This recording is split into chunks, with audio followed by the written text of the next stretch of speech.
if you haven't, if you're here for the first time, really appreciate you coming along and just being prepared to join, especially if you're new, but also being willing to engage with this particular topic. This is a very deep and a very personal and a very difficult topic for Friday night. Usually, I spend Friday night having a date night with my wife, and to be honest, I'd far rather be doing that than trying to unpack what's a really really sensitive topic.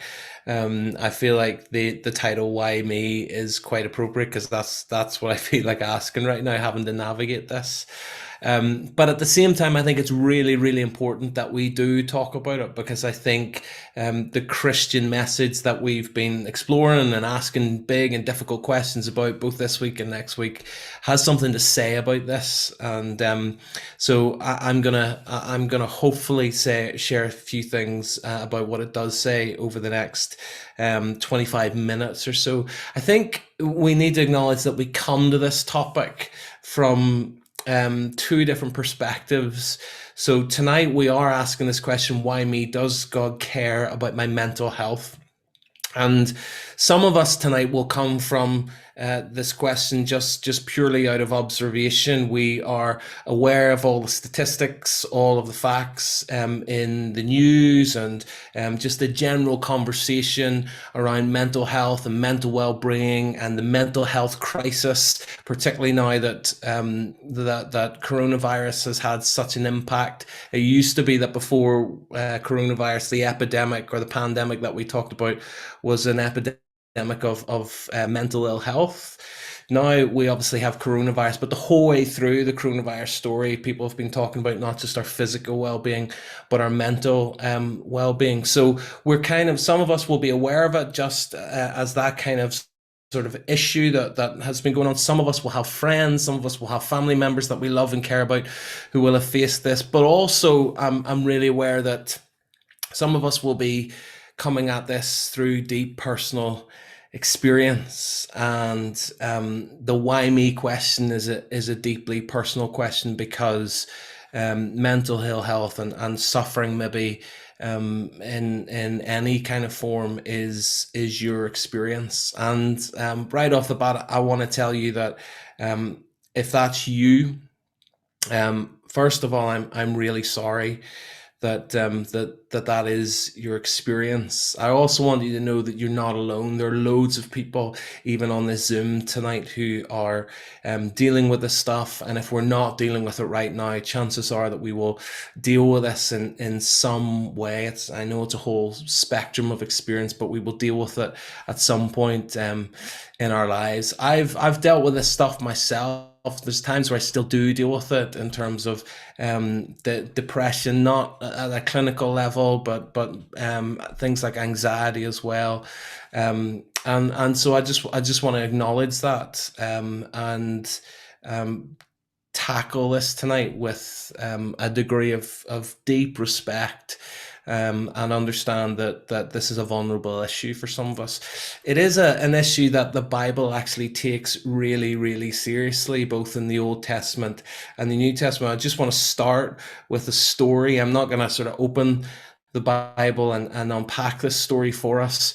But the Bible is really honest about this kind of stuff, and it doesn't duck the issue in any way. In fact, some of the greatest heroes of faith that we have in the Bible are also figures that we find who experience deep depression. There's a figure in the Old Testament called Elijah, who was an Old Testament prophet in the land of Israel. And in the book of First Kings in the Old Testament talks about his life. And Elijah goes from this absolute peak of his prophetic ministry in First Kings 18 to all of a sudden becoming seriously depressed and discouraged, feeling very, very isolated and alone, and getting to the point where he says to God, I don't want to go on. Please take my life. He becomes so depressed and things get so dark that he actually becomes suicidal.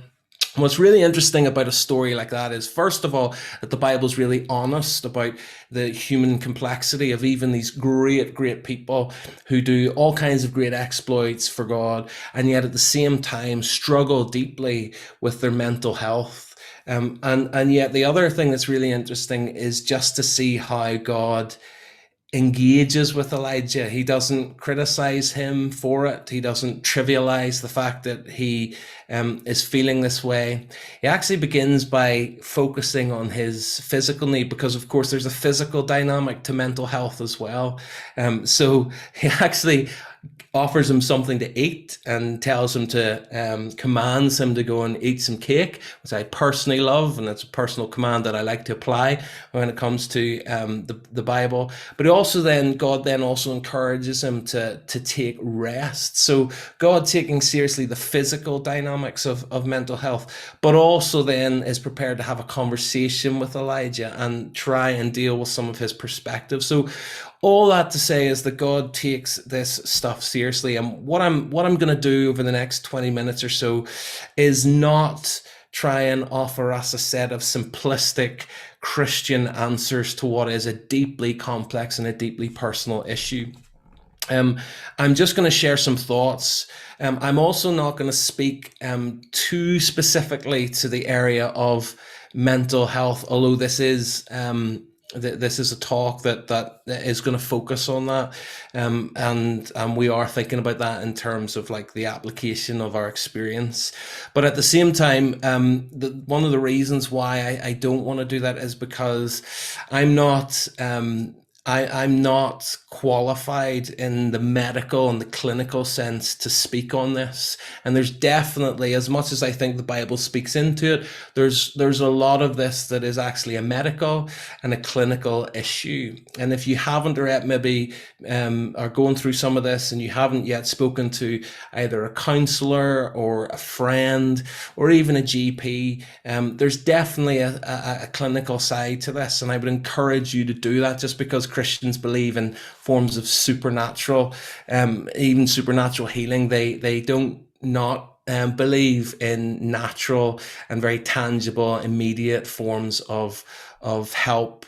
So all I want to do is just sort of set a primer that's going to broaden this issue out to the bigger context of not just mental suffering, but really suffering in general, because I think it raises the same questions. I think when I've talked to people about this issue, whether it's mental ill health, whether it's other experiences of suffering, whether it's physical trauma, whether it's physical or sexual abuse, I think the biggest tension for people is really dealing with trying to reconcile the idea of the Christian claim that God is a God who's all powerful and a God who's good and loving, with the darkness of their own experience, be it depression or anxiety or self-harm or trauma. And I'm always struck by people's honesty and openness in being able to being willing to communicate about that, given the fact that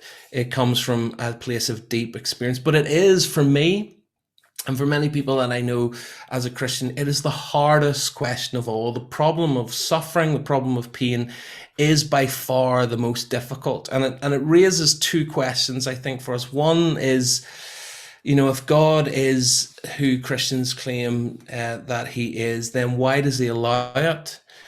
But also, I think another question of that is, given that this stuff does happen, and given that God might allow it, does he actually care when it does happen? And I actually find that a lot of the people that I talk to, because this is an issue that Christians, as I've said, face a lot. And one of the I think the most penetrating questions that Christian asks is not simply why would God allow it, but when it does happen, what does he do? Does he actually care? Is there any hope?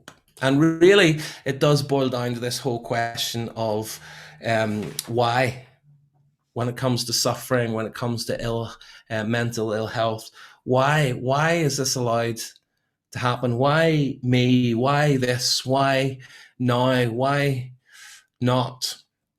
And we really just need to make sense of it. And I think it's important to say that as much as I'm dealing with this issue tonight as a Christian, I'm going to talk a little bit about how Christianity speaks into it. This is not a uniquely Christian problem. Suffering is a universal human experience, and so whatever we believe tonight. Whatever our particular worldview and our particular belief system is, it needs to make sense of the reality of suffering. So I would often ask, well, how does what you believe make sense of a world of suffering and brokenness? And I think there are two ways that we often find ourselves as human beings responding to suffering. And I think some of the big religions often sort of fall into these one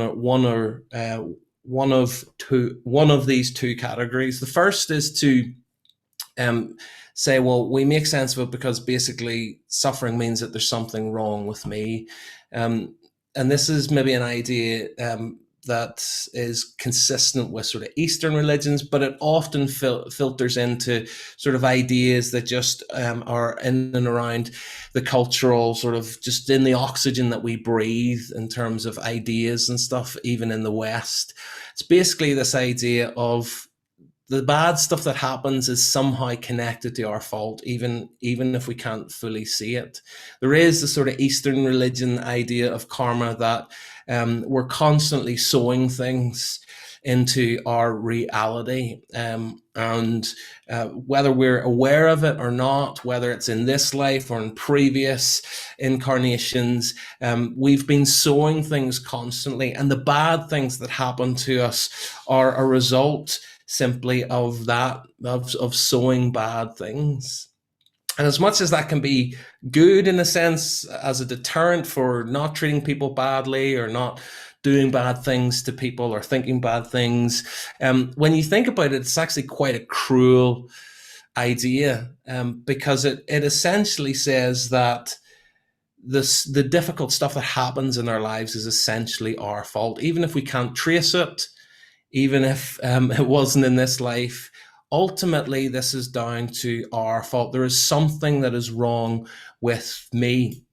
And I think even these ideas can filter into sort of Christian ideas. So sometimes when big events like coronavirus or September the 11th or huge earthquakes in places like New Zealand or the Middle East, or things like tsunamis and things like that. Generally, these big global events that kill thousands of people in a really, really horrible way. Often, sometimes you will hear people, unfortunately, Christians come on the airwaves and basically diagnose what was going on here as God's judgment because, this place has voted in certain things on abortion or certain things that on euthanasia or certain things on gay marriage or stuff like that. Just really, really unhelpful ideas. And that it kind of buys into that idea of karma, that the reason why this bad stuff has happened is simply because of things that people have done that maybe don't cohere with biblical ethics and stuff like that. And unfortunately, that's actually really it is actually really unfortunate because Jesus spoke about this kinds of thing. The Bible again addresses this kind of thing. When in one of the Gospels, one of the eyewitnesses accounts of Jesus, Jesus was once asked about a group of people who died in a particularly tragic and a particularly sudden and a particularly horrific way.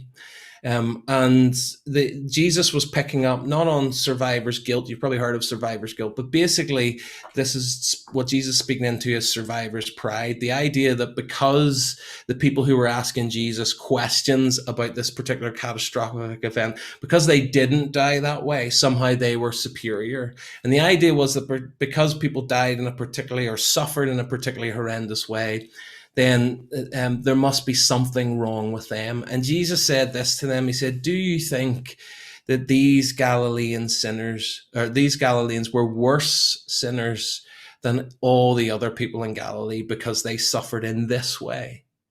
No, Jesus said, I tell you, because unless you repent, you will all likewise perish. In other words, what Jesus is saying is this, that the circumstances of our suffering are not an indicator of what God thinks of us. So if you're suffering tonight, if you have suffered through evil, through ill health, even mental ill health, I want you to know that it's not necessarily an indicator of how God thinks about you, or the fact that you've done something particularly wrong, even if you don't know what that might be. This is more complex than that. But the second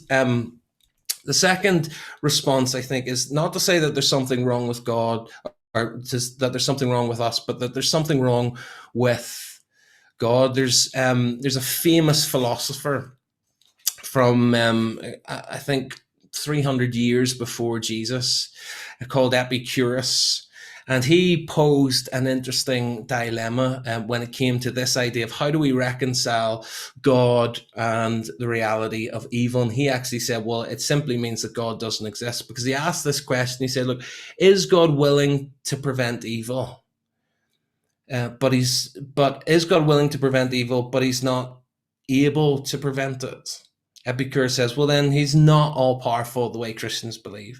Is he able to prevent evil, but he's not willing? Well, then he's not good. He's not all loving as Christians believe. But is he both able and willing? So is he both good and all powerful the way Christians believe? Then why is there evil and suffering? Or is he neither able and neither willing? Then why would you call him God? It's a really good question. And it was a question, I guess, this idea that suffering disproves God is sort of captured in a famous clip that you might have seen by Stephen Fry, where he says this. Hopefully you'll be able to hear this. Are confronted by God. What will Stephen Fry say to him, her, or it? I will basically, what's known as theodicy, I think. I'll say bone cancer in children? What's that about? How dare you? How dare you create a world in which there is such misery that is not our fault? It's not right. It's utterly, utterly evil. Why should I respect a capricious, mean-minded, stupid God who creates a world which is so full of injustice and pain? Why? Why did you do that to us? You could easily have made a creation in which that didn't exist. It is simply not acceptable. So, atheism is not just about not believing there's a God, but on the assumption that there is one. What kind of God is he? It's perfectly apparent that he is monstrous, utterly monstrous, and deserves no respect whatsoever. The moment you banish him, your life becomes simpler, purer, cleaner, more worth living, in my opinion. Sorry about the issue with the sound, guys. I haven't shared a video on Zoom before, so I just assumed that it would work with the PowerPoint. But hopefully you caught the idea. This idea that suffering definitely means that either God doesn't exist, or if he does exist, as Stephen Fry says, he's utterly monstrous. But I want us to get rid of God then for a moment. Let's take Stephen Fry on his own terms and say, okay, if we just accept that God doesn't exist, we get rid of God, fine. But what we don't get rid of is our suffering. We still need to make sense of it. So in a world without God, how do we make sense of brokenness and evil? Well, this is a famous quote by Richard Dawkins. You may have heard it before, but I think it's really helpful for helping us understand what kind of world without God this would be. He says, in a universe of blind physical forces and genetic replication, some people are going to get hurt and other people are going to get lucky, but you won't find any rhyme or reason to it, nor any justice. The universe we observe has precisely the properties we would expect if there is at the bottom no design, no purpose, no evil, and no good, nothing but blind, pitiless indifference. DNA neither knows nor cares. DNA just is, and we dance to its music. So it's it is actually really logically consistent with an atheistic position.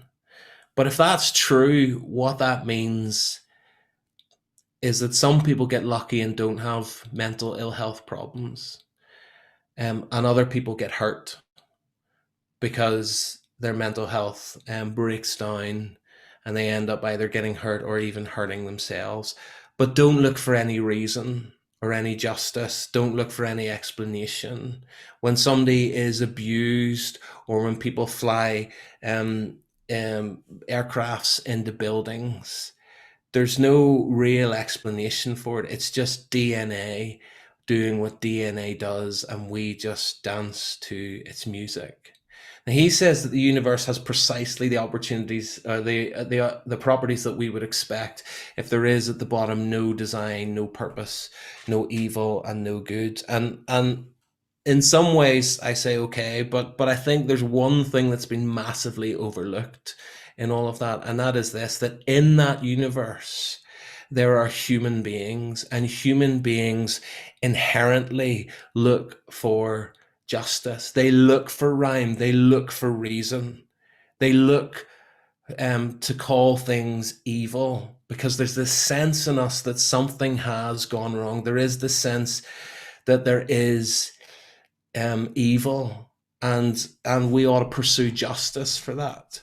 But if we are made in the image of a universe that neither knows nor cares, why are we then wanting to know, and why do we care so much about this stuff? Because at the end of the day, it's not, if God doesn't exist and we live in an empty universe that's just matter and particles and energy, then it's not just God that's the delusion, it's also our why questions. We can't even ask the why me question because we are asking it to a universe that is ultimately silent. Our biology is playing tricks on us.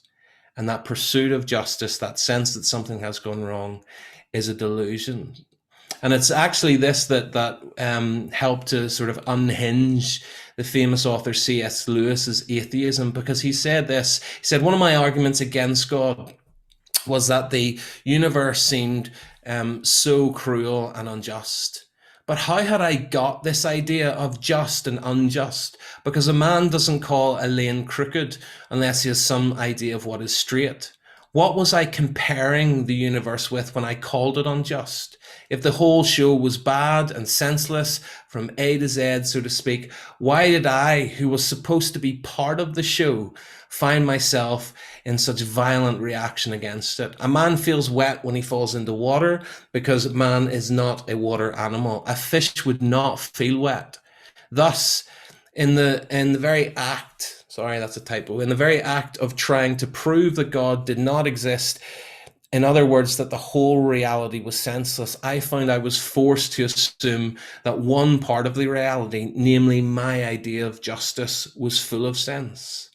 And so for me, atheism turned out to be too simple. If the whole universe has no meaning, we should have never found out that it had no meaning. Just as if there was no light in the universe and therefore no creatures with eyes, we would never know that it was dark. Dark would be a world without meaning. And I think that's why, for me personally, atheism does turn out to be too simple, and Christianity makes the best sense of our suffering because it talks about it begins with a perfect world, a world without suffering. But it does say that something has gone wrong, that there's been a fall, that there's been a fracture, obviously in human beings' relationship with God, that was as they were intended to be. But that fracture has affected everything else. It's affected relationships. It's affected the physical world. So Christianity agrees that something has gone wrong. It agrees with our why questions, and it allows us to ask them. But it also raises this question, okay, so fair enough, it accounts for why there is evil, and it doesn't ask us to consider that the why questions or the pursuit of justice is just an illusion. But couldn't God might exist, but couldn't, but is God actually good? Because if God is all powerful, then why didn't he create a world without suffering? Couldn't he have created a world in which, as Stephen Fry says, there's just no possibility of these things happening? Surely a good God would do it. Couldn't he do it?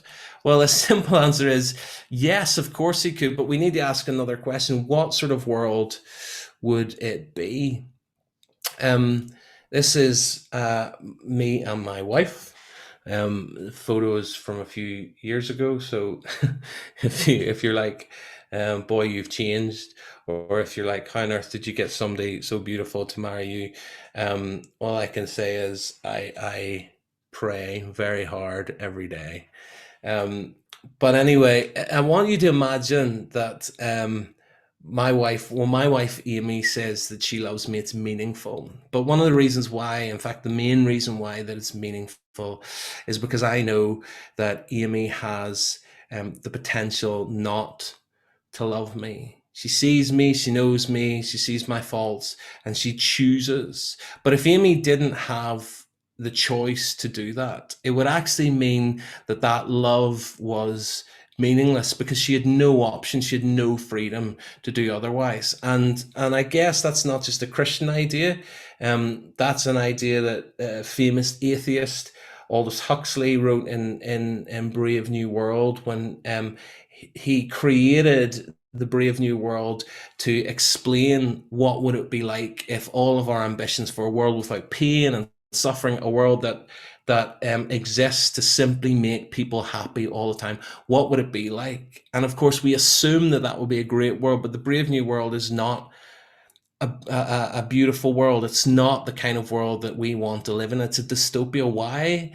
Because as much as everybody's happy all the time, there's no freedom on that in that world. Everything is determined, and so you cannot have a world in which in which real freedom and real love exist, and yet have a world that's void of suffering. Here's the way C.S. Lewis put it again. He puts it a lot better than I can. He said, God created things which had free will, which and that means that creatures which can go either wrong or right. Some people think that they can imagine a creature which was free but had no possibility of going wrong. I cannot.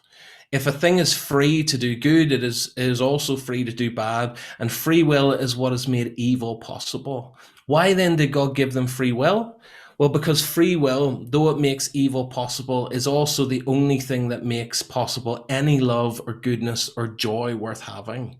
A world of autonomous or robots or determined people, like in Brave New World, of creatures that work like machines, would hardly be worth creating. The happiness which God designs for his higher creatures is the happiness of being freely, voluntarily united to him and to each other in an ecstasy of love and delight, compared with which the most rapturous love between a man and a woman on this earth is mere milk and water. And for that, they must be free. Of course, God knew that what would happen if they used their freedom in the wrong way. But apparently he thought you and I were worth the risk. As I finish, and I've kind of used up my time, so I want to just finish with this final question, because I think that does create a case to say that God can exist and he can be good and he can allow a world in which we can suffer, in which our mental health can suffer. And there may be good reasons for that. But one of the reasons for that is certainly that he wants us to live in a world in which we as human beings can be endowed with freedom, with the dignity of freedom, so that we don't live in a determined world. But that also means that we can live in a world in which suffering is possible. But it really then leaves us with this final question. Does God care, given that we live in that world when we do suffer, and can we trust him? And I want to just leave you with two reasons why I think the Christian story answers that question, yes. And the first is this, that God doesn't abandon us. He enters into our suffering. One of the amazing things about the Me Too movement, which is a movement all about justice, is that it's really a movement about bringing people together to show that actually people's suffering matters. In the same way, you know, if somebody's going through cancer treatment and they're losing their hair, maybe you've seen other people who maybe aren't necessarily suffering with cancer, but they shave their head in solidarity. They enter into that suffering, and the sort of author, the sort of instigator of the Me Too movement, Tarana Burke, she said that really what the movement was about showing people that they're not alone. It was about bringing people together and saying, "Me too. You're not alone. This matters. This has happened to me too." And one of the best ways that I've actually seen this was, do you remember how the world? So a number of years ago, maybe about 5 years ago, do you remember the terrorist attacks in Paris? That night when scores of people were killed in those Islamic terrorist attacks. And do you remember how the world responded? We had iconic buildings lit up in all across the world in the colours of the French flag. We had the English national football team singing the French national anthem, and loads of us who were on Facebook at the time did this to our Facebook profile page and photo. I want you to just think about the symbolism of that. Basically, in order to say to the French people in the moment of their deepest suffering, it matters to us, we are with you, you are not alone. We put French identity, the colours of the French flag, over our own identity, our Facebook profile picture, in order to say it matters. And I think God has done the same thing. That's exactly what the Christian story is all about. God has taken on human identity in order to say to us, it matters. He's taken on our experience of brokenness, and he's entered in the person of Jesus, even entered into mental anguish. There's in the night before Jesus was crucified, the Bible accounts that he was in extreme psychological trauma, to the point where it was manifesting physically with sweat drops of blood. And Jesus said, "My soul is overwhelmed with sorrow, even to the point of death."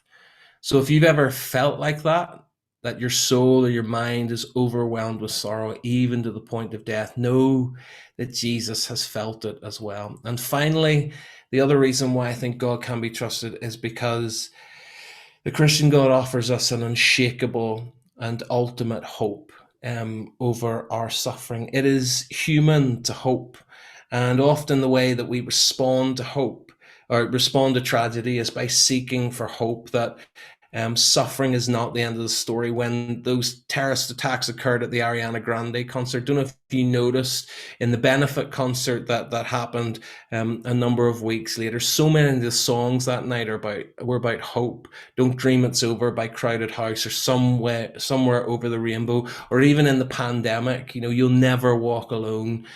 This idea that we will get through this, the storm will pass. We look for hope as human beings. And either that's a delusion, or it could be that the reason why we long for hope as human beings is because hope exists. And the Christian story says that yes, it does exist.